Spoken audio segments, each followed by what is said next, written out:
யோவான் நற்செய்தி அதிகாரம் 2. 3ஆம் நாள் கலிலேயாவில் உள்ள கானாவில் திருமணம் ஒன்று நடைபெற்றது. இயேசுவின் தாயும் அங்கு இருந்தார். இயேசுவும் அவருடைய சீடரும் அத்திருமணத்திற்கு அழைப்பு பெற்றிருந்தனர்.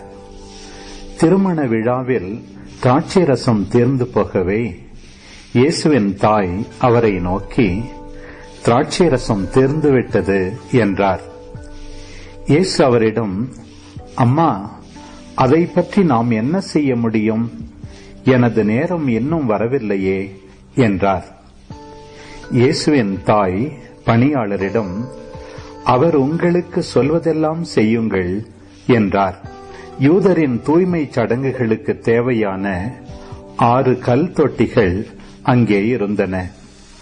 அவை ஒவ்வொன்றும் 2-3 குடம் தண்ணீர் கொள்ளும். இயேசு அவர்களிடம், இத்தொட்டிகளில் தண்ணீர் நிரப்புங்கள் என்று கூறினார். அவர்கள் அவற்றை விளிம்பு வரை நிரப்பினார்கள். பின்பு அவர், இப்போது மொண்டு பந்தி மேற்பார்வையாளரிடம் கொண்டு போங்கள் என்று அவர்களிடம் கூறினார்.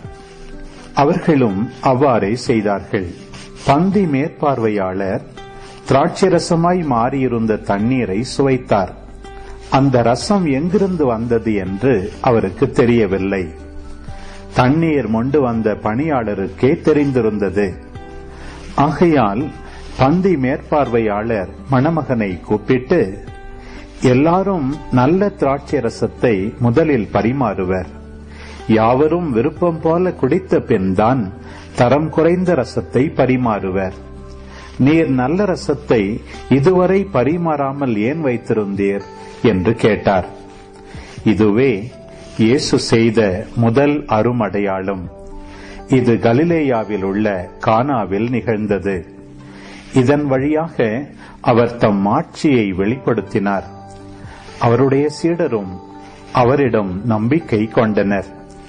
இதன் பிறகு அவரும் அவர் தாயும் சகோதரர்களும் அவருடைய சீடரும் கப்பர்நாகும் சென்று அங்கு சில நாள்கள் தங்கியிருந்தனர். யூதர்களுடைய பாஸ்கா விழா விரைவில் வரவிருந்ததால் இயேசு எருசலேமுக்கு சென்றார். கோவிலில் ஆடு, மாடு, புறா விற்போரையும் அங்கே உட்கார்ந்திருந்த நாணயம் மாற்றுவோரையும் கண்டார். அப்போது கயிறுகளால் ஒரு சாட்டை பின்னி அவர்கள் எல்லாரையும் கோவிலில் இருந்து துரத்தினார். ஆடு மாடுகளையும் விரட்டினார். நாணயம் மாற்றுவோரின் சில்லறை காசுகளை கொட்டிவிட்டு மேசைகளையும் கவிழ்த்து போட்டார். அவர் புறா விற்பவர்களிடம், இவற்றை எங்கிருந்து எடுத்துச் செல்லுங்கள், என் தந்தையின் இல்லத்தை சந்தையாக்காதீர்கள் என்று கூறினார். அப்போது அவருடைய சீடர்கள், உம் இல்லத்தின் மீது உள்ள ஆர்வம் என்னை எரித்துவிடும் என்று மறைநூலில் எழுதியுள்ளதை நினைவு கூர்ந்தார்கள். யூதர்கள் அவரை பார்த்து, இவற்றையெல்லாம் செய்ய உமக்கு உரிமை உண்டு என்பதற்கு நீர் காட்டும் அடையாளம் என்ன என்று கேட்டார்கள். இயேசு மறுமொழியாக அவர்களிடம், இக்கோவிலை இடித்து விடுங்கள், நான் 3 நாளில் இதை கட்டி எழுப்புவேன் என்றார். அப்போது யூதர்கள், இந்த கோவிலை கட்ட 46 ஆண்டுகள் ஆயிற்றே, நீர் 3 நாளில் இதை கட்டி எழுப்பி விடுவீரோ என்று கேட்டார்கள். ஆனால் அவர் தம் உடலாகிய கோவிலை பற்றியே பேசினார். அவர் இறந்து உயிருடன் எழுப்பப்பட்ட போது அவருடைய சீடர் அவர் இவ்வாறு சொல்லி இருந்ததை நினைவு கூர்ந்து மறைநூலையும் இயேசுவின் கூற்றையும் நம்பினர். பாஸ்கா விழாவின் போது இயேசு எருசலேமில் இருந்த வேளையில் அவர் செய்த அருமடையாளங்களை கண்டு பலர் அவரது பெயரில் நம்பிக்கை வைத்தனர். ஆனால் இயேசு அவர்களை நம்பிவிடவில்லை. ஏனெனில் அவருக்கு அனைவரை பற்றியும் தெரியும். மனிதரை பற்றி அவருக்கு யாரும் எடுத்துச் சொல்ல தேவையில்லை.